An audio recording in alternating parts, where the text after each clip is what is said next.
L'affaire retour de Laurent Gbagbo est une menace. L'ancien chef de l'État répond à International Crisis.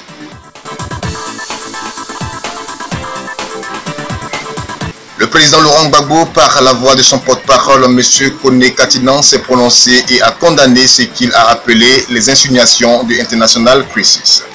En effet, le 7 février 2020, en prélude au sommet des chefs d'État et de gouvernement de l'Union africaine, l'organisation internationale a rendu public un document intitulé « Les 8 priorités de l'Union africaine en 2020 ». Dans ce document, il est mentionné que le retour en Côte d'Ivoire de Laurent Gbagbo est une menace. Une déclaration qui, selon le ministre Koné Katinan, constitue une insinuation de nature à porter atteinte aux intérêts de l'ancien chef de l'État acquitté par la Cour pénale internationale. Le porte-parole du président Laurent Gbagbo a précisé qu'à la page 7 du dit document, International Crisis a mentionné que Henri Konaté Dié est actuellement en pourparlers avec le fondateur du FPI, le Front populaire ivoirien, concernant une alliance entre leurs partis respectifs.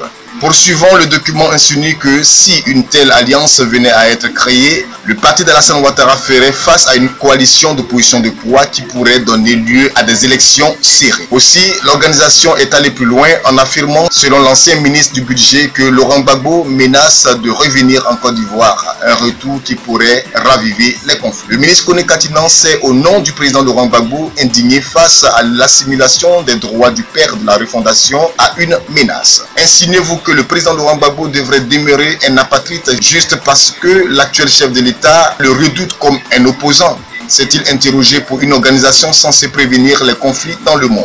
Le porte-parole a trouvé curieux la coïncidence des opinions de International Crisis avec celle d'Alassane Ouattara défendue par ses avocats le 6 février 2020 lors du procès à la CPI. Le ministre a, au nom du président Laurent Gbagbo, dénoncé ces opinions qu'il juge une ingérence flagrante dans l'affaire débattue à la Cour. Cela ressemble à un parti pris inacceptable dans le procès en cours, a-t-il martelé. Pour M.